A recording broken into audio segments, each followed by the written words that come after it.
বুঝটামি হাসি তামাশা হয়ে গেছে পৃথিবীটা। ইসলামটা শেষ নবীর উম্মত, নারায়ে তাকবীর আল্লাহু আকবার, লিল্লাহি তাকবীর আল্লাহু আকবার সীমাবদ্ধ হয়ে গেছে, বুঝছেন?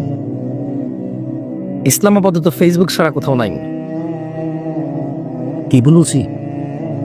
ইসলাম আমার দৃষ্টিতে আপাতত, যদি ইসলাম দেখতে হয় আর মুসলমান দেখতে হয়, কোথায় যেতে হবে? মসজিদে পাওয়া যাবে না। সুবহানাল্লাহ, মেয়েরা কি সুন্দর হাত মোজা এভাবে পইরা ফুল ভাবে দিয়ে এমনি ছবি তুলে প্রোফাইলে দেয়। আবার হুজুরদেরকেও অ্যাড পাঠায়। আমার আপনি যাতে অ্যাড করে লিখে দেবে, হুজুর আমি শুধু দিনই প্রশ্ন করবো, অন্য কোনো উদ্দেশ্য নেই আমার। মুরিব্বিরা মনে বুঝতেছে না আমার কথা।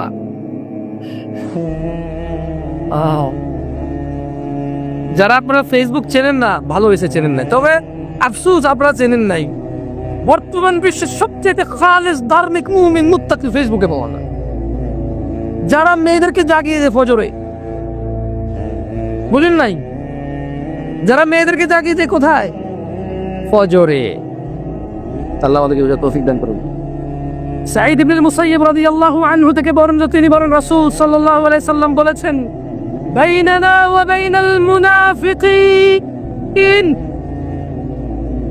আমি মুহাম্মদ এবং মুনাফিকদের মধ্যে পার্থক্য হচ্ছে শুহুদুল ইশা ওয়াস সুবহ, ঈশা এবং ফজরে উপস্থিত হওয়া।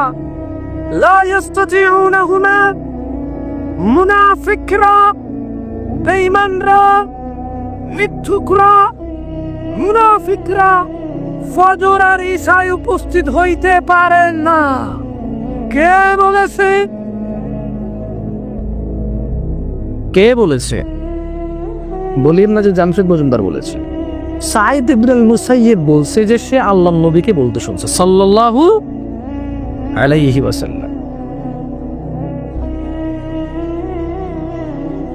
মুনাফিকরা কোথায় থাকবে বলতে পারেন কেউ? কোথায় জাহান্নামের? এই পৃথিবীতে যত অপরাধী আছে, যত রকমের অপরাধ আছে, যারা যারা জাহান্নামে যাবে, আল্লাহ বলছেন যে ইন্নাল মুনাফিকিন, নিশ্চয়ই মুনাফিক, ফিদ-দারকিল আসফালি মিনান নার ওয়া লান তাজিদ লাহুম নাসীরা, মুনাফিকরা জাহান্নামের নিম্ন স্তরে থাকবে এবং আপনি তাদের জন্য কোনো উদ্ধারকারী পাবেন না। রাসূলুল্লাহ সাল্লাল্লাহু আলাইহি ওয়াসাল্লাম। মুনাফিকদের জন্য কোনো কে নাই, মুনাফিকদের জন্য কে নাই? সাহায্যকারী নাই। কোথায় থাকবে? জাহান্নামের নিম্ন স্তরে থাকবে। আসেন, কেউ কি এখানে মূর্তি পূজা করেন? জবাব দেন, মূর্তি পূজা করেন আপনারা? পীর পূজা, মাজার পূজা, মানুষকে পূজা, টাকা পয়সা পূজা, সূর্য পূজা, গরু পূজা করেন না তো? তাহলে এগুলো আল্লাহর সাথে অংশীদারিত্ব, কি শিরক, এগুলো কি? আসেন আর একটা শিরকের ক্যাটাগরি নিয়ে আমরা কথা বলি। এটা আমার সাথে সবাই মিলে পড়েন। বলেন, জাবের রাদিয়াল্লাহু আনহু থেকে বর্ণিত। জোরে বলেন, জোরে বলেন। জাবের রাদিয়াল্লাহু আনহু থেকে বর্ণিত, আল্লাহর নবী সাল্লাল্লাহু আলাইহি সাল্লামকে জাবের রাদিয়াল্লাহু আনহু বলতে শুনেছে, ইন্না বাইনার রাজুলি, বলেন জোরে, ইন্না বাইনার রাজুলি, আরো জোরে বলেন, ইন্না বাইনার রাজুলি, ইন্না বাইনার রাজুলি ওয়া বাইনাশ শিরকি ওয়াল কুফরি তারকুস সালাহ। জোরে বলেন, ইন্না বাইনার রাজুলি, নিশ্চয়ই একজন ব্যক্তির, ওয়া বাইনাশ শিরকি ওয়াল কুফরি,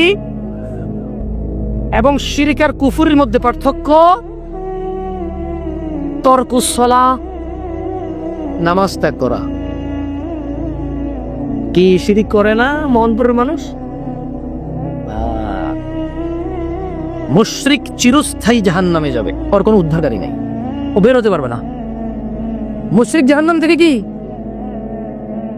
বাকি, সে ক্ষমা চেয়ে মারা গেলে আল্লাহ জানে, সে জানে, আমরা তো আর জানি না। আমরা জানি সো কাউকে এখন ধরেন কেউ নামাজ পড়ে না, আপনি বললেন যে তুই মুশরিক, বলার দরকার নেই। ওকে, আবার হাদিসকে ভুলভাবে নিয়েন না, শুধু নিজেকে সংশোধন করেন। ঝড় বৃষ্টি ক্ষুধা, সুখ, দুঃখ, আনন্দ, বেদনা, এমন কোন পরিস্থিতি নেই যে পরিস্থিতিতে আপনি নামাজটা করতে পারবেন। আজকে কারা কারা ফজরে যাবেন? কারা ফজরের ইশায় যেতে পারে না? কারা ফজরের নামাজে যেতে পারে না? কেন যেতে পারে না? কষ্ট হয়। কেন যেতে পারে না? কষ্ট হয়। আল্লাহ নবী সাল্লাল্লাহু আলাইহি সাল্লাম ব্যক্তি শিরক আর কুফরের মধ্যে পার্থক্যকারী কি? ব্যক্তি শিরক এবং কুফরের মধ্যে পার্থক্যকারী কি? সালাত। পরিশেষে আমি মোহনপুরের মানুষকে বলতে চাই, 50, 60, 70, 80, 90, 40, 20, 30, 25 যার যত বয়স হয়েছে, যত ধরনের অপরাধ হয়েছে, কোরআনুল কারীমের একটা আয়াত বলে আমি বক্তব্য শেষ করতে চাই, দেখেন আপনার কাজে আসে কিনা। ওয়াল্লাহি এই একটা আয়াত আপনার পুরো জীবনের সমস্যার সমাধান করতে পারে। আল্লাহ সূরা ফুরকানে বলছেন, ইল্লা মান তাব, অতঃপর যে তওবা করে। কি করে? কি করে? কি করে? ওয়া আমানা, ঈমান আনে। কি করে? ওয়া আমিলা আমালান সালিহা, এবং সৎকর্ম করে। কি করে? ফাউলাইকা ইউবাদদিলুল্লাহু সাইয়্যাতিহিম হাসানাত, আল্লাহ তার সমস্ত গুনাহকে নেকিতে পরিবর্তন করে দেবেন। সুবহানাল্লাহ। আপনাদের অপরাধ যা হয়েছে, এগুলা কি অপরাধ নিয়ে মরে যাবেন? না। নাকি তওবা করে ঈমান এনে ভালো কাজ করে সমস্ত গুনাহ মাপ তো পাবেন। এগুলো সবগুলাকে নেকি হিসেবে আল্লাহর সামনে উপস্থিত হবেন। সিদ্ধান্ত আপনাদের হাতে। আকুলু কওলি হাযা ওয়াস্তাগফিরুল্লাহ লি ওয়া লিসাইরিল মুমিনিন ফাস্তাগফিরুহু ইন্নাহু ওয়াল গফুরুর রহিম। আমি আল্লাহর কাছে দোয়া করি আমার জন্য এবং আপনাদের জন্য, আল্লাহ আমাকে ক্ষমা করুন, আপনাদের সবাইকে ক্ষমা করুন। কেউ নেই তোমার পরেও, কেউ থাকবে না, তুমিও থাকবে না। তারা কারো কাছে গিয়েছে। তারা কার কাছে গিয়েছে? আচ্ছা, আল্লাহ কিন্তু এই যে আল্লাহর কাছে নিয়ে যায়, এখানে একটা কারো আছে। আল্লাহ বলছেন যে ফাযাক্কির, ও মুহাম্মদ ইবনে আব্দুল্লাহ সাল্লাল্লাহু, ফাযাক্কির, এদেরকে আপনি উপদেশ দিন। ইন্নাকা আনতা মুযাক্কির, অতএব আপনি একজন উপদেশদাতা মাত্র। লাস্তা আলাইহিম বিনুসাইতির, আপনি এদের কারো কর্ম নিয়ন্ত্রক নন। ইল্লা মান তাওয়াল্লা ওয়া কাফার, অতঃপর যে মুখ ফিরিয়ে নিল সত্য থেকে। ফায়ুআযিবুহুল্লাহুল আযাবাল আকবার, যে সত্য থেকে মুখ ফিরিয়ে নিল, যে আল্লাহর আদেশ থেকে নিজেকে পিছিয়ে নিল, যে আল্লাহর আদেশ থেকে নিজেকে অবাধ্য করলো, ফায়ুআযিবুহুল্লাহুল আযাবাল আকবার, আল্লাহ তাকে কঠোর দণ্ডে দণ্ডিত করবেন। কিভাবে? ইন্না ইলাইনা ইয়াবাহুম, নিশ্চয় এদের প্রত্যাবর্তন আল্লাহর দিকে। সুম্মা ইন্না আলাইনা হিসাবাহুম, অতঃপর এদের সবার হিসাব কার কাছে? ইত্তাকিল্লাহ ইয়া নাস, আল্লাহকে ভয় করো। ইয়া নাস, আল্লাহকে ভয় করো। তোমার এই হাত যা দিয়ে তুমি অন্যায় করো, তার রব দিয়েছে বলেই তো ছুতে পারো। রব যদি এটা না তুই তার, তোমার একটা বস যদি বলো চা নিয়ে আসো, তুমি নিয়ে আসো। যদি বলে যে মগদা নিয়ে আসো, নিয়ে আসো। অফিসটা ঝাড়ু দাও, তুমি দাও। গ্লাসটা বন্ধ করো, এসিটা লাগাও, গাড়ির দরজাটা খুলে ফেলো, আমার মালগুলো বাসায় দিয়ে আসো। হ্যাঁ শোনো, কালকে 9টা উপস্থিত থাকবা। এটা করি কিনা আমরা? সামান্য 20,000 টাকা বেতন দেয়। কতটুকু? 20,000 টাকা বেতন। অথচ রব তোমাকে নিঃশ্বাস দিয়েছে, 60টা বছরের জীবন। সুবহানাল্লাহ। বলো বলো, তুমি একটা সেকেন্ড কিনতে পারবে? 60 বছর দিয়েছিল। ওই রব বলেছে সলাতে আসো, তুমি আসো না। বলেছে যাকাত দাও, তুমি দাও না। বলেছে নম্র থাকো, তুমি থাকো না। বলেছে ভদ্র থাকো, তুমি থাকো না। বলেছে তলিবুল ইলম ফরিদাতি আলা কুল্লি মুসলিমিন ওয়া মুসলিমা। বলেছে দিন, আল্লাহ সম্পর্কে জ্ঞান অর্জন করা ফরজ, অনিবার্য, অত্যন্ত একেবারে খালাস। There is no other option. কোনো অপশনই নেই। এটা ফরজ, এটা জরুরি, এটা অনিবার্য, এটা লাগবেই। You can't miss it. দিনের শিক্ষা অর্জন করা তোমার উপরে ফরজ, মহিলা অথবা পুরুষ। তুমি ধারো। তাহলে বলছিলাম, নারায়ণগঞ্জের মানুষ হয়তো রাগ করে, আমি জানি। আমরা অনেক সময় গরম হয়ে কথা বলি। আমি এটাও জানি আমরা অনেক সময় খুব উগ্র হয়ে কথা বলি। কিন্তু আমরা আমাদের আফসোস থেকেই উগ্রতা বের হয়। যদিও আমাদের উচিত আরো নম্র ভদ্র হয়ে কথা বলা। আমরা চেষ্টা করি, কিন্তু আমাদের দুঃখে কলিজা ফেটে যায়। তোমার মায়ের সাথে যদি কেউ জানা করতে জোরাজোরি করে এবং এই জানাকে যদি বলা হয় যে হ্যাভিং রিলেশনশিপ, হ্যাপি রিলেশনশিপ, যদি সে বলে যে এটা তার অধিকার, নিশ্চয়ই তুমি সহ্য করবে না। আমাদেরও সহ্য হয় না যখন তোমরা ডাব নারিকেলকে আমার আল্লাহর সাথে সমকক্ষ করো। যুবক, আমাদেরও সহ্য হয় না যখন তোমরা 31st নাইটে যাও মনে করো উৎসব, অথচ এটাই বিধর্মীদের ইবাদত। আমাদেরও কলিজা চূর্ণ বিচূর্ণ হয়ে যায় তোমরা বড়দিনে যাও, অথচ তারা তা পালন করে যে আল্লাহ এই দিনে ছেলে জন্ম দিছে। তোমরা যখন যাও আমাদের কলিজা ভেঙে যায়, তখন আমরা তোমাদেরকে বলি না হারাম, they are not Muslim। তারা কিভাবে মুসলমান হতে পারে? একজন আনন্দ করছে যে আল্লাহ ছেলে জন্ম দিছে, সেই আনন্দে সে আনন্দিত হচ্ছে, গান বাজাচ্ছে, মদ খাচ্ছে, ফুল দিচ্ছে, অনুষ্ঠান করছে, কেক কাটছে, নতুন জামা কাপড় পরিধান করছে। আর তুমি বলছো যে লাম ইয়ালিদ, তিনি জন্ম দেয়নি, ওয়ালাম ইউলাদ, তিনি জন্ম নেয়নি। এই কথা বলার পরে তুমি উৎসব করতে গেলে আল্লাহর সন্তান হয়েছে এই উৎসবে। তুমি যখন এটা করো আমাদের কলিজা ভেঙে যায়, তখন আমরা আবল তাবল বলা শুরু করি, তখন আমাদের কলিজা ভেঙে যায়। যুবক, সহ্য হয় না তুমি যখন বলো যে আল্লাহ ছেলে জন্ম দিছে আর তুমি আনন্দিত, সেই খবরে সহ্য হয় না। তাই আমরা আবল তাবল বলি, ফেসবুকে খুলে, লাইভ খুলে, ওয়াজের মাঠে বলি। তোমরা মনে করো আমরা উগ্রনে, আমরা উগ্রনে, আমাদের সহ্য হয় না। শেখ হাসিনাকে কিছু বললে যেমন আওয়ামী লীগ নেতার সহ্য হয় না, খালেদা জিয়াকে কিছু বললে যেমন বিএনপি নেতার সহ্য হয় না, যেমন হৌস, কুতুব, পাক, দরবার, দরগা, দুর্গা, এদেরকে কিছু বললে ওদের অনুসারীদের সহ্য হয় না। ঠিক তেমনি যখন কেউ বলে যে আল্লাহ সন্তান জন্ম দিয়েছে, সেই উৎসবে সে আনন্দিত, অথচ সে নিজেকে মুসলিম বলে, আমাদের সহ্য হয় না, আমাদের সহ্য হয় না। তুমি তো শিরিক খুঁজে পাও না। তুমি চিন্তা করছো যে কিভাবে শিরিক করি, লা ইলাহা ইল্লাল্লাহ বলি, ওয়া আন্না মুহাম্মাদুর রাসূলুল্লাহ বলি, নামাজ পড়ি, রোজা রাখি, আমার বাবা হজ করেছে, আমরা উমরা করেছি, এখন কোরআন পড়ি, কিভাবে শিরিক করি? যে তুমি যখন বললে আল্লাহ সন্তান জন্ম দিয়েছে, তুমি আনন্দিত হয়েছে ওদের সাথে গিয়ে, তুমি মনে করলে যে ধর্ম যার যার, উৎসব সবার না। I agree with this. আমার নাম জামশেদ মজুমদার, আমি বড় হয়েছি সৌদি আরবে। আমি মানুষগুলোকে সাক্ষী রেখে আমি একমত, ধর্ম যার যার, উৎসব সবার, আমি একমত। কিভাবে? যদি উৎসবটা হয় উৎসবটা যদি ধর্মকেন্দ্রিক না হয়। বুঝাতে পারেনি মনে হয়। আমার প্রতিবেশী হিন্দু, তার বোনের বিয়ে, আমি শুকর খাই না, আল্লাহ ব্যতীত অন্য কিছু দিয়ে জবাই করলে তা খাই না। সে আমাকে বললো জামশেদ তুই আসিস, আমি স্কিপ করতে পারছি না। অবশ্য তো আমার সম্পর্ক রাখা লাগতেছে, কেন? আমি ওকে আল্লাহ সম্পর্কে বলতেছি না, আমি ওর দুর্গা পূজা দেখতে যাইনি। মানে এটা একটা আল্লাহ, এই যেটা মাটি এটা আল্লাহ, এটা সন্তান দেয়, রিজিক দেয়, এটা এভাবে আমি ওটা দেখতে যাই। আমার রবের সাথে শিরিক হচ্ছে, ওটা আমি আনন্দ খাই, আমি ছাগল গোস্ত খেতে যাই। ও আমার বন্ধু, আমার প্রতিবেশী, ওর হক আছে আমার উপর, আমার হক আছে। ও আমাকে দেখে বলে জামশেদ কেমন আছিস? হ্যাঁ দোস্ত ভালো আছে, তোর কি খবর? ভালো। বলে যে আমার বোনের তো দিয়ে, তোরা আমাদের প্রতিবেশী, আমরা একা এখানে 5-7টা পরিবার, তোরা সহকারে যদি না থাকিস কীভাবে কীভাবে আসিস? আমি বললাম যে ঠিক আছে, চেষ্টা করি। আমি যাইনি, হয়তো কোনো কারণবশত আমার অন্য কোনো কাজ ছিল, আমার যাওয়ার ইচ্ছা ছিল, যাইনি। ও আমার জন্য মুড়ি পাঠালো, চিড়া পাঠালো আমার ঘরে। আমি বলবো না যে ফেরত নিয়ে যাও, আমি এটা গ্রহণ করবো। মুড়ি চিড়া আল্লাহ আমার জন্য হালাল করছে, এটা কেউ হারাম করতে পারবে না। এটা কে হালাল করছে আমার জন্য? অ্যাজ এ প্রতিবেশী আমি সেটা নিলাম।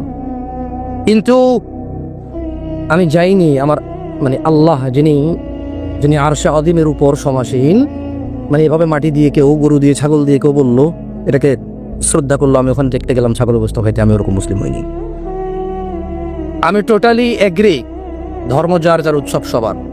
পূজা এটা শুধু উৎসব নয়, এটা ধর্মীয় উৎসব। এটা কি উৎসব? বড়দিন এটা শুধু উৎসব নয়, এটা ধর্মীয় উৎসব। 31st নাইট এটা শুধু উৎসব নয়, এটা ধর্মীয় উৎসব। আমি বুঝাতে পারি না। যেমন আমার জুমা কি শুধু ইবাদত নাকি আনন্দের ইবাদত? কোরবানি কি শুধু ইবাদত নাকি আনন্দের ইবাদত? রমাদানে ঈদের 2 রাকাত নামাজ আর খুতবা, এটা কি শুধু আনন্দ নাকি ইবাদত? আমার ঈদ যদি শুধু আনন্দ না হয়ে ইবাদত হয়, আমার কোরবানি যদি শুধু গোশত খাওয়া না হয়ে ইবাদত হয়, আমার জুমা চতুর্দিক থেকে ছুটি, মানুষের মনে হয় একটা ছুটি, সুবহানাল্লাহ। কোম্পানি 1000 কোটি টাকার মালিক বলছে যা শুক্রবার ছুটি, যা ऐश कर एंजॉय योरसेल्फ, এটা একটা আনন্দ। শুক্রবার এই 2 রাকাত নামাজকে কেন্দ্র করে আমি গোসল করি, নখ কাটি, পরিষ্কার হই, আতর দেই, নতুন পাঞ্জাবি গায়ে দেই, নতুন একজন হুজুরকে ডেকে নিয়ে আসি, মুসল্লা নিয়ে ছোট ছোট বাচ্চাকে নিয়ে আমি মসজিদে যাই আনন্দের সাথে। এটা কি আনন্দ নাকি ইবাদত? এটা কি এটা কি তাহলে ইটস নট মানে এটা কোনো অনুষ্ঠান না, এটা হচ্ছে ধর্মীয় অনুষ্ঠান। কি আজকের এই মাহফিল, এটা কি আনন্দের বিষয় নয়? এটা কি শুধু অনুষ্ঠান নাকি ধর্মীয় অনুষ্ঠান? কি অনুষ্ঠান? আরে ভাই, আমাদের কি দোষ? আমাদের আল্লাহ তিনি দয়ালু, তিনি বলেছে বিসমিল্লাহ বলে ডান হাত দেখলে তিনি ইবাদত, তিনি বলেছে গোসল করে সুন্দর করে মসজিদের উদ্দেশ্যে রওনা দিলে ইবাদত, তিনি বলেছে মানুষ তোমরা গরু জবাই দিবা, তৌফিক থাকলে গোশত তোমাদের জন্য হালাল, খাও, পেট ভরে খাও, আল্লাহর প্রশংসা করো, ইবাদত। তিনি এভাবে এগুলোকে ইবাদত বানাইছে, আমরা কি করব? তিনি আমাদের জন্য সহজ করেছে আমাদেরকে কাজকর্মকে। তাহলে ধর্ম যার যার উৎসব সবার, কথা তো ভুল না তেমন, আমি খুঁজে পাই না তেমন। যদি সেটা ধর্মীয় উৎসব হয় তাহলে সেটা ধর্ম। ধর্মীয় উৎসব কি শুধু উৎসব নাকি ধর্ম? তাহলে আপনারা হিসাব করে চলাফেরা করবেন, আমার উপর রাগ করিয়েন না। আপনারা শিরিক খুঁজে পান না, তো এই জন্য একটু বললাম আর কি। বললাম শিরিক খুঁজে পান না। ওই যে আল্লাহ বলেছে ওয়া মা ইউমিনু আকতারুহুম বিল্লাহ ইল্লা ওয়া হুম মুশরিকুন। এদের অধিকাংশ মানুষ ঈমান এনেছে কিন্তু ঈমানের সঙ্গে সঙ্গে শিরিক করে। আপনি তো খুঁজেই পান না শিরিক, আমি খুঁজে পাচ্ছি শিরিক। আপনি যদি এগুলা কি শিরিক না হয়, আপনি যদি আল্লাহকে বুঝাইতে পারেন আপনার আল্লাহর আপনার মধ্যে আমি আসতে পারবো না, আপনাকে মোবারক ওই আল্লাহ। তবে আমার আল্লাহর এত ইজ্জত, তিনি মাছের ডানাও সহ্য করে না, তিনি মাছের ডানাও সহ্য করে না। শুনুন, আল্লাহ বলছে ইন্নাল্লাহা লা ইয়াগফির, নিশ্চয় আল্লাহ ক্ষমা করবে না, নিশ্চয় আল্লাহ মাফ করবে না, আইয়ুশরাকা বিহি, যে আল্লাহর সাথে শিরিক করলো, ওয়ায়াগফিরু মা দুনা যালিকা লিমান ইয়াশা, আর তিনি ক্ষমা করে দিবেন যা খুশি, যা একেবারে জন্তম অপরাধ আছে। তিনি বলছে ওয়ায়াগফিরু মা দুনা যালিকা লিমান ইয়াশা, আরে ক্ষমা করবো না শিরিক, একটা অপরাধ হোক, সেটা মাছি, ডাব, নারিকেল, হাঁস, মুরগি, অথবা একটা ফুল, অথবা 1 পিস খাসির মাংস, অথবা 2টা ঢোল বাজে 3 তারাং করে ড্যাং ড্যাং করা। তিনি বললো ক্ষমা করবো না রে। তিনি বলেন ওয়ায়াগফিরু মা দুনা যালিকা লিমান ইয়াশা, আল্লাহ বলছে যে আমার ব্যাপার, যা খুশি বা ক্ষমা করবে। পুরো পৃথিবী পরিপূর্ণ পাপ নিয়ে, এটা আল্লাহর ব্যাপার। কার ব্যাপার?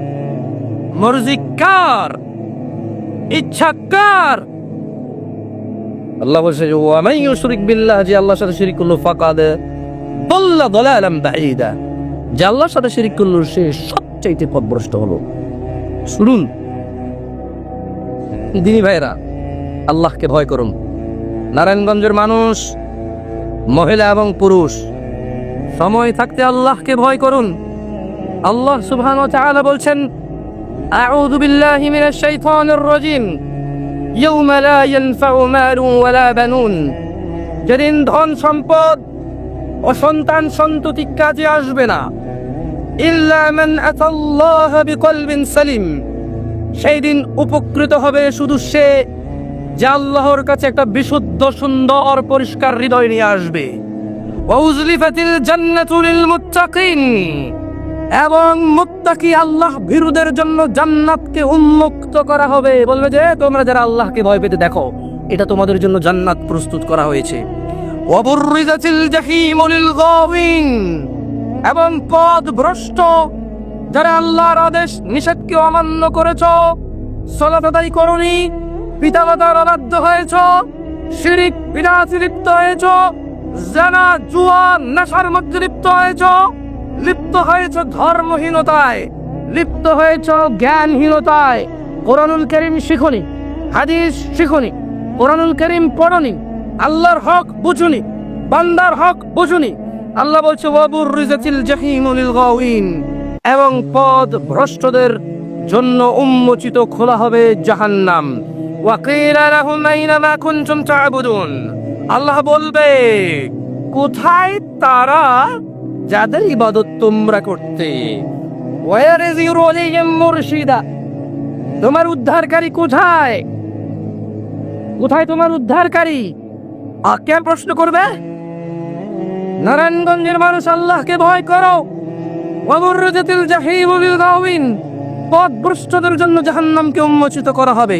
ওয়াকিলা লাহুম, আল্লাহ তাদেরকে জিজ্ঞেস করবে যাদেরকে জাহান্নাম দেখাবেন, আইনা মা কুনতুম তা'বুদুন, কোথায় তোমাদের সেই ইলাহগুলা? কোথায় তোমাদের সেই আল্লাহগুলা? কোথায় তোমাদের সেই ওলিয়ে মুর্শিদারা? কোথায় তোমাদের ফুল সিনেমার নায়ক, সিনেমার গায়িকারা? কোথায় তোমাদের রাতের মনোরঞ্জনের মহিলারা? কোথায় তোমাদের পৃথিবীর প্রাধান্য দেওয়া বন্ধু বান্ধব গুলা? ওয়ালা ইয়াসআলু হামিমুন হামিমা, সেদিন কোন অন্তরঙ্গ বন্ধুর খোঁজ খবর নেবে না। ওয়ালা ইয়াসআলু হামিমুন হামিমা ইউবাসসিরুনহুম ইয়াওয়াদ্দুল মুজরিম। ও মানুষ, তোমরা দেখবা অন্তরঙ্গ বন্ধুর খোঁজ খবর নেবে না।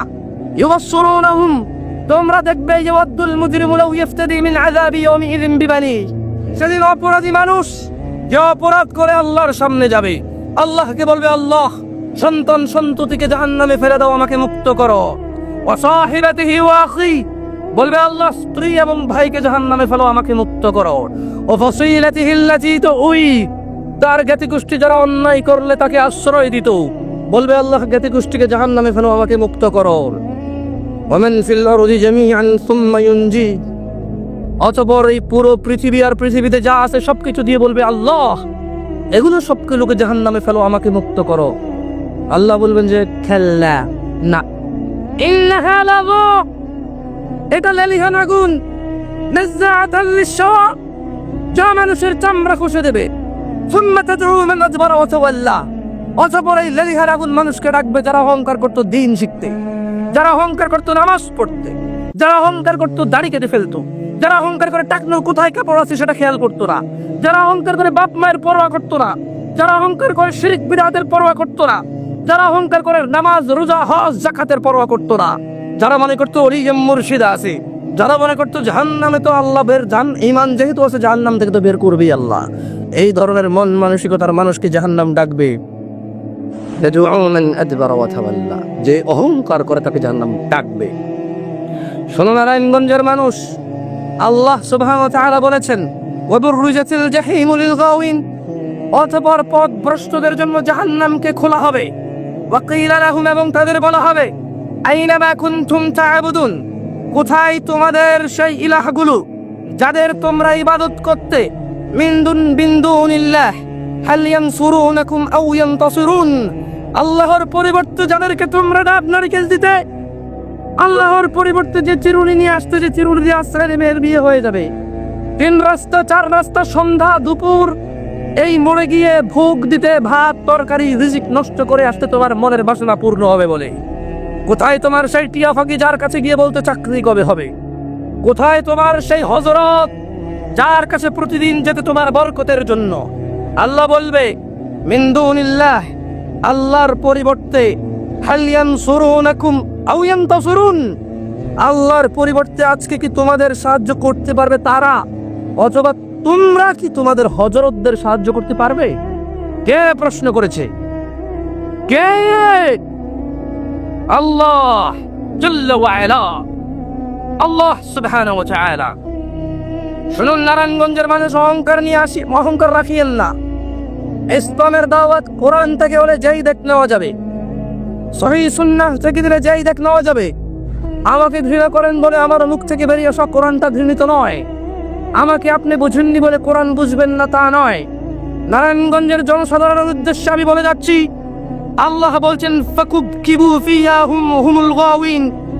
হুমুল গাউন, অতঃপর তাদেরকে এবং পথভ্রষ্টদেরকে জাহান্নামে নিক্ষেপ করা হবে অধোমুখী করে। ওয়াজুনুদু ইবলিস আজমাউন, এবং ইবলিসের বাহিনী এবং সকলকেও জাহান্নামে ফেলা হবে।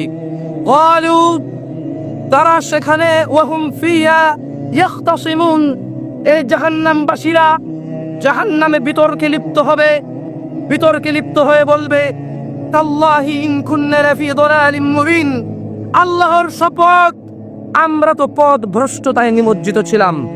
কিন্তু তখন কাজে আসবে না। মনে রাখবেন, জাহান্নামে প্রবেশ করে যদি নিজেকে নিজে প্রশ্ন করেন যে আফসোস, আমরা তো পথভ্রষ্টের অন্তর্ভুক্ত ছিলাম, কোনো কাজে আসবে না। আজকে নারায়ণগঞ্জের আল ইকরামা ফাউন্ডেশনের এই মঞ্চে বসে এখন যদি মনে মনে চিন্তা করেন, ছি ছি আফসোস, আমি তো বড় পথভ্রষ্টতায় আল্লাহ দ্রোহিতায় মেতে উঠেছি, এই কথা কাজে আসবে। এই কথা বলে যদি আল্লাহকে ইবাদত করেন, যদি আল্লাহের স্মরণ করেন এবং আল্লাহর দিকে ফিরে আসেন, অন্যায় অপরাধ ছেড়ে দেন, মনে রাখবেন নারায়ণগঞ্জের মানুষ, জাহান্নামে প্রবেশের পরে তোমার আফসোস তোমার কাজে আসবে না। জাহান্নামে প্রবেশের পরে তোমার হাই হুতাশ তোমার কাজে আসবে না। আজকে এই মাঠে বসে, ঘরে বসে, রাস্তায় চলে, বিছানায় ঘুমিয়ে যদি চিন্তা করো, আফসোস আমি তো আল্লাহকে যথাযথ মর্যাদা করছি না, আল্লাহ আদেশের পরোয়া করছি না, নিষেধের পরোয়া করছি না। ওয়াল্লাহি যদি তুমি আজকে এটা চিন্তা করো যে আমি তো আল্লাহকে যথাযথ মর্যাদা করছি না, আল্লাহকে যথাযথ মর্যাদা করা আমার উচিত, আল্লাহকে আমি যথাযথ মর্যাদা করছি না, তোমার এটা কাজে আসবে ইনশাআল্লাহ।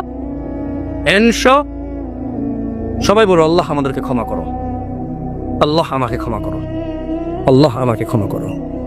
সবাই নিজের জন্য দোয়া চাও। আমি একজনে তোমার জন্য দোয়া চেয়ে শেষ করতে পারবো না, আমার নিজেরই অনেক অসুবিধা, এগুলো নিয়ে আল্লাহর সাথে অনেক কথা আছে আমার। তোমার অসুবিধা তুমি বলো, ছেলের কি হয়েছে, মেয়ের কি হয়েছে, ছেলে কি হয়েছে, মেয়ে কি হয়েছে, কিছুই হচ্ছে না, চাকরি অথবা ব্যবসা, সুস্থতা অথবা ধন সম্পদ, ইজ্জত সম্মান অথবা আল্লাহর সন্তুষ্টি, তোমার জন্য তুমি নিজেই চাও। বলো ইয়া আল্লাহ, ইয়া আল্লাহ, ইয়া আল্লাহ। আরশের মালিক, আকাশের মালিক, রাত ও দিনের মালিক, জান্নাত জাহান্নামের মালিক, ইয়া আল্লাহ, অন্তরকে পরিবর্তনকারী, আপনি আমাদের অন্তরকে ইসলামের উপরে গেড়ে দিন। এই দোয়াটাই সবসময় করো। নারায়ণগঞ্জের মানুষ, তোমাকে বলেছি না, আল্লাহ কোরআনে বলেছে জাহান্নামকে উন্মুক্ত করা হবে পথভ্রষ্টদের জন্য, তাদেরকে ওখানে ফেলা হবে, তারা বিতর্কে লিপ্ত হবে, বলবে ওফো আমরা তো একেবারেই পথভ্রষ্ট ছিলাম রে, কোনো কাজে আসবে না। আজকে এই মাঠে যে যেখানে শুনছো এই বক্তব্য, মনে রাখবা তোমার রব তোমাকে সুযোগ দিয়েছে জীবিত রেখে। ওয়াল্লাহি এই জীবনের চাইতে বড় নিয়ামত আর কি হতে পারে? বেঁচে আছো বলেই তো আজকে এখানে উপস্থিত হতে পেরেছো, বেঁচে আছো বলেই তো ক্ষমা চাইতে পারবে, বেঁচে আছো বলেই তো সুবহানাল্লাহি ওয়া বিহামদি সুবহানাল্লাহিল আযীম বলতে পারবে। মা ও বোনেরা, বেঁচে আছেন বলেই কিন্তু আফসোস এবং ইতস্ত হওয়ার সুযোগ রয়েছে। দিনী ভাই এবং চাচারা, বেঁচে আছেন বলেই কিন্তু আল্লাহর কাছে নিজের অপরাধ সম্পর্কে অপরাধগুলোকে নেকিতে পরিবর্তন করার সুযোগ রয়েছে। তোমাদের রব তোমাদেরকে বলছে, নারায়ণগঞ্জের মানুষ, ইত্তাকিল্লাহ ওয়া কুলু কাওলান সাদীদা, আল্লাহকে ভয় করো এবং সদা সত্য কথা বলো। ইউসলিহ লাকুম আ'মালাকুম, যদি তুমি আল্লাহকে ভয় করে সত্যবাদী হও, আল্লাহ তোমার কাজকর্মকে সংশোধন শুদ্ধ করে দেবে। ওয়া ইয়াগফির লাকুম যুনুবাকুম, তোমাদের গুনাহ ক্ষমা করে দেবে। ইয়া নারায়ণগঞ্জের মানুষ, তোমাদের রব বলছে, তোমাদের রব বলছে, কুল ইয়া ইবাদিয়াল্লাযীনা আসরাফু আলা আনফুসিহিম লা তাকনাতু মির রাহমাতিল্লাহ। এ নারায়ণগঞ্জের মানুষ, তোমাদেরকে তোমাদের রব দেখে বলছে, কুল বলুন, ইয়া ইবাদিয়াল্লাযীনা আসরাফু, ইয়া ইবাদিয়াল্লাযীনা আসরাফু আলা আনফুসিহিম। তোমাদের রব তোমাদেরকে গড়ে সবাইকে ডেকে বলছে, হে আমার বান্দারা, তোমরা যারা নিজেদের উপর জুলুম, অন্যায়, অত্যাচার, পাপ করেছো, লা তাকনাতু মির রাহমাতিল্লাহ, তোমরা আল্লাহর দয়া থেকে নিরাশ হয়ো না। সুবহানাল্লাহ, সুবহানাল্লাহি ওয়া বিহামদিহি সুবহানাল্লাহিল। নারায়ণগঞ্জের মানুষ, কি রব পেয়েছো?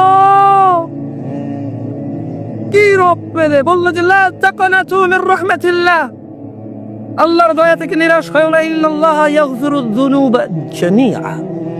আল্লাহ আল্লাহ আল্লাহ বলছে যে আল্লাহ তোমাদের সব গুনাহ ক্ষমা করে দেবে। 70 বছরের গুনাহ আল্লাহ বলছে হ্যাঁ যুনুবা জামিআ, 100 বছরের গুনাহ, 50 বছরের বেনামাজি, 70 বছরের জিনাকারী, 100 বছরের মদখোর, একেবারে জীবনও আল্লাহর কাছে না আসা মানুষটাও আল্লাহ বলছে ইয়াগফিরুয যুনুবা জামিআ, সব গুনাহ ক্ষমা করে দেব। কে ক্ষমা করবে? কে ক্ষমা করবে? আল্লাহ। কিভাবে ক্ষমা করবে আল্লাহ? এবারে আপনাকে শিখতে চান কিভাবে এইসব গুনাহ ক্ষমা হবে? শেখাবো। না, আমি শিখানোর আসলে ক্ষমতা রাখি না, আল্লাহ শিখিয়ে দিছে। সুবহান আল্লাহ প্রথমে বলল, হে তোমরা যারা নিজেদের উপর জুলুম করেছো, অত্যাচার করেছো, অত্যাচার, লা তাকনাতু মির রাহমাতিল্লাহ, আল্লাহর দয়া থেকে নিরাশ হও না। কেন? ইন্নাল্লাহা ইয়াগফিরুয যুনুবা জামিআ, আল্লাহ তোমাদের সব গুনাহ ক্ষমা করে দেবে। কিভাবে? এবার আল্লাহ বলছেন অন্য একটা আয়াতে, ইল্লা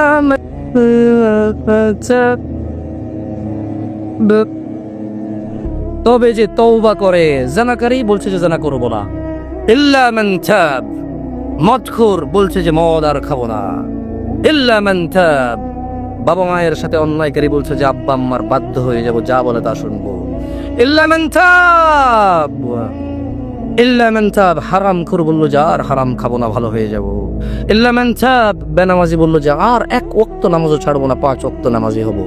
ইল্লা মান তাব, যার অধিক সম্পদ রয়েছে সে বলল যাকাত আর ফাঁকি দিব না, যাকাত দেওয়া শুরু করবো। ইল্লা মান তাব, যে উশৃঙ্খল উগ্র দুর্ব্যবহারকারী সে বলল যে না, আমি আল্লাহকে ভয় করি, আর কারোর সাথে খারাপ ব্যবহার করবো না, এবার থেকে ভালো ব্যবহার করবো। ইল্লা মান তাব, যে কোরআন কারীম পড়তে জানে না, আজকে সিদ্ধান্ত নিয়েছে না, যা হয় হবে, আলিফ হলেও শিখবো, বা হলেও শিখবো, তা হলেও শিখবো, একবার কিচ্ছু না পারি, শিখতে শিখতে প্রয়োজনে কবর পর্যন্ত বসে যাবো। আল্লাহ বলছে ইল্লা মান তাব, তবে যে তওবা করে, অপরাধ যাই হোক না কেন, অপরাধ যা হোক না কেন, অপরাধ যাই হোক না কেন, অপরাধ যা হোক না কেন, ইল্লা মান তাব, তবে যে তওবা করে, ওয়া আমানা, এবং ঈমান আনে, ওয়া আমিলা আমালান সালিহা, খারাপ কাজ ছেড়ে দিয়ে কিছু ভালো কাজ কর্ম করা শুরু করলো, আল্লাহ বলছে ফাউলাইকা ইউবাদদিলুল্লাহু সাইয়্যাতিহিম হাসানাত, তাহলে আমি এদের সব গুনাহকে নেকিতে রূপান্তরিত করে দেব। নারায়ণগঞ্জের মানুষ, সিকরাম ফাউন্ডেশনে যারা তোমরা উপস্থিত আছো, রব বলছে তোমার 70 বছরের জানা নাকি নেকিতে পরিবর্তন করে দেবে। রব বলছে তোমার 100 বছরের আল্লাহ দ্রোহিতা নাকি নেকিতে পরিবর্তন করে দেবে। রব বলছে তোমার বাবা মায়ের উপর নির্যাতন, এটা নাকি নেকিতে পরিবর্তন করে দেবে। বাপ মার কাছে ক্ষমা চেয়ে রবের কাছে ক্ষমা চাইলে। কারা কারা আছো যারা তোমরা অপরাধ করো না, একেবারে নিরপরাধী, হাত তোলো। তাহলে সবাই অপরাধী না? আলহামদুলিল্লাহ, একজন মানুষ অপরাধী হবে এটাই স্বাভাবিক। এটা কি? একজন মানুষ অপরাধী হবে না এটা অস্বাভাবিক। এটা কি? তাহলে আলহামদুলিল্লাহ বলুন, আলহামদুলিল্লাহ আমরা সবাই স্বাভাবিক অবস্থায় আছি যে আমরা সবাই অপরাধী। তাহলে এবার সময় এসে গেছে, নারায়ণগঞ্জের মানুষ, সময় এসে গেছে, সময় এসে গেছে অপরাধগুলোকে নেকিতে পরিবর্তন করার। আচ্ছা আমার সাথে বলো তো, অপরাধকে নেকিতে পরিবর্তন করবে কে? কিভাবে পরিবর্তন করবে বলো তো একটু? আর কি? অপরাধকে নেকিতে পরিবর্তন করবে কিভাবে আল্লাহ? আমরা ওয়াজ শুনেছি, কিছু মনে হয় শুনেননি, খেয়াল করেননি মনে হয়। আল্লাহ কষ্ট করে বলছি এই কথাগুলো, মনোযোগ দিয়ে শুনবেন। দেখেন, আমি সিম্পল দুটা লজিক বলতেছি। লজিক হচ্ছে কি, মুসলমান নিরাশ পাবে না, হাই হুতাশ করবে না, তার প্রবলেম যাই হোক। মুসলমান হাই হুতাশ করবে না, তার সমস্যা যাই হোক, নিরাশ হবে না। মুসলমান তার অপরাধ যাই হোক মনে মনে এই আশা রাখবে যে আল্লাহ ক্ষমাকারী, ক্ষমা চাইলে তিনি কি করবে? আচ্ছা, এবার আল্লাহ তার জন্য ঘোষণা করে দিয়েছে যে তোমার অপরাধ যাই হোক না কেন, তুমি নিজের উপরে যতই জুলুম করেছো, আল্লাহ তোমার সবের মধ্যে কি আপনাদের বাদ পড়ে? শিরিক বাদ পড়ে যায়, বিদআত বাদ পড়ে যায়। জীবিত মানুষের এমন কোনো অপরাধ নাই যা সে ক্ষমা চাইলে আল্লাহ ক্ষমা করবে না। আল্লাহ এরকম কোথাও বলেনি যে আমি ক্ষমা করবো না। ওয়াল্লাহি একজন মানুষ জীবিত আছে, এই জীবিত মানুষটার জন্য আল্লাহ, এই পৃথিবীর কেউ বলতে পারবে না যে জীবিত মানুষের জন্য আল্লাহ বলছে যে অমুক অপরাধ করার পরে সে মাপ চাইলে আর মাপ করবো না। আল্লাহ এরকম বলে নাই। সুবহানাল্লাহ। আল্লাহ বলেছে যে তুই যেই হোস না কেন, যাই করিস না কেন, অনুতপ্ত হ, লজ্জিত হ, ওই অপরাধ থেকে নিজেকে মুক্ত করো এবং ভালো কাজ করো। তাহলে আল্লাহ কি করবে? সমস্ত গুনাহ কি করবে? ক্ষমা করবে। আচ্ছা, ক্ষমা কিভাবে করবে আমি আবার বলছি, এরপর কিন্তু আমাকে বলতে হবে, ঠিক আছে? কারণ এই দুইটা পয়েন্ট মনে রাখা অত্যন্ত জরুরি, মনে রাখবেন। আজকের ওয়াজের কি করেছি না করেছি জানি না, তবে দুইটা পয়েন্ট শিখাই যাচ্ছি। আমরা মানুষ, আমরা ভুলকারী, কিন্তু আমাদের এই ভুলগুলো যদি ভুল হিসাবে কিয়ামতে আমরা নিয়ে যাই তাহলে আমাদের জন্য বিপদ আছে। আর যদি এই ভুলগুলোকে জীবিত থাকা অবস্থা আমরা নেকিতে পরিবর্তন করি, আমাদের জন্য সুসংবাদ আছে। সুবহানাল্লাহ, সুবহানাল্লাহ। আল্লাহ বলছে ইল্লা মান তাব, যে ফিরে আসে, ইল্লা মান তাব, যে ফিরে আসে, ইল্লা মান তাব, যে জানা ছেড়ে দিয়েছে, ইল্লা মান তাব, যে শিরক ছেড়ে দিয়েছে, ইল্লা মান তাব, যে বাবা মায়ের অবাধ্য হওয়া থেকে বিরত হয়েছে, ইল্লা মান তাব, যে বিদআত ছেড়ে দিয়েছে, ইল্লা মান তাব, যে নিজেকে অন্যায় থেকে বিরত রেখেছে, ইল্লা মান তাব, যে ব্যক্তি ফিরে এসেছে ও আমানা এবং ঈমান এনেছে, ও আমিলা আমালান সালিহা এবং ভালো কাজ কর্ম করেছে, ফাউলাইকা ইউবাদদিলুল্লাহু সাইয়্যাতিহিম হাসানাত, আল্লাহ তার সমস্ত খারাপ কাজকে নেকিতে পরিবর্তন করে দেবে।